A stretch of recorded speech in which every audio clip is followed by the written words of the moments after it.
السلام عليكم ومرحبا بكم في قناة طبخ داليا. اليوم جيتكم بطبق تقليدي بسيط ولذيذ جدا، معروف عندنا في الوسط الجزائري. يحبوه، تعلمناه على جداتنا وعلى أمهاتنا، واللي هو فول براطل. إذن في هذه الوصفة بيان سور نحتاجو حوالي كيلوغرام تاع فول اللي راني نقيته طبعا وقطعته فصصته هاكو كيما كتشوفوا قطع.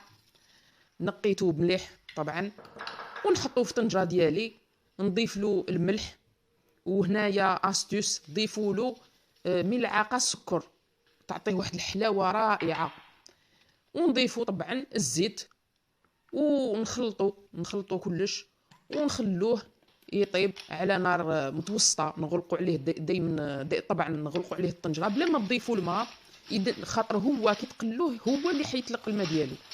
سي با لا بين تضيفوا له الماء باسكو راح تخسروا له البنه ديالو.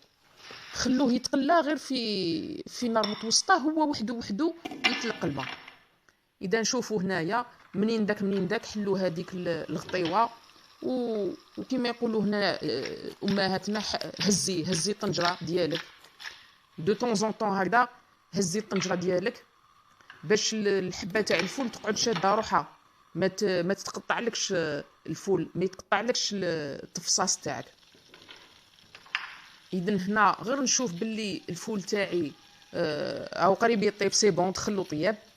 نقطع له سنينات الثوم فلايك هكذا كيما كتشوفوا باش يكملوا طيابهم مع الفول. شوف هاني قطعت الثوم، نخلطو طبعا ونغلق الطنجره ونخلي هذاك الفول يكمل طياب.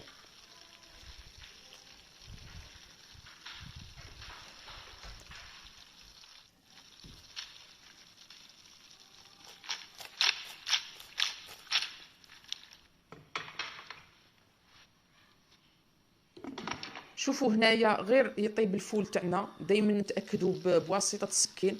غير نشوفوا باللي الفول تاعنا طاب مليح، نكملوا ونضيفوا له درسه. انا في بلاصه ما نخدمها في طبسي وحده، اني درت حفره في الوسط. شوفوا هذا الماء، تلقوا الفوله ما ضفنا حتى قطره تاع ماء، يعني الفول وحده يطلق الماء ديالو.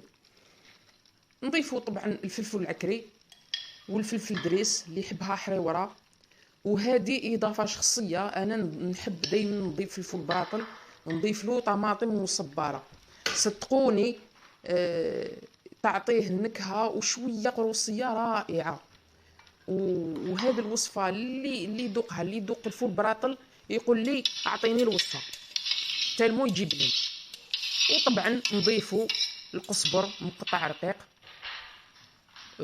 ضروري في هذا الطبق لازم القزبر. وهنا كاين اللي يضيفوا تاني في هذا الطبق، كاين اللي يديروا له الروز، يزيدوا له الروز. انا ما نضيفلوش الروز، ما كذبش عليكم، نديرو هكذاك بلا روز. اللي يحب يضيف له الروز يقدر طبعا.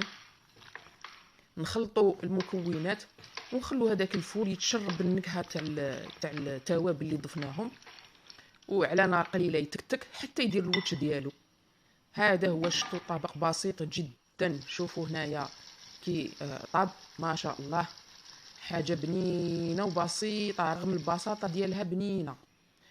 في صحن التقديم ما تنسوش طبعا الرشه تاع الخل ضروري في الفول براطل، ونشبحوه ونضيفوا له القزبر مقطع اللي يعطيه بنه رائعه. وما تنسوش راس فلفل الحار مشوي الله الله، شهيدكم في الجنه. نتمنى انه سورتو البنات الصغار يعاودوا يولوا الاطباقنا التقليديه، لانه من غير انه تكون بنينه وبسيطه، صحيه.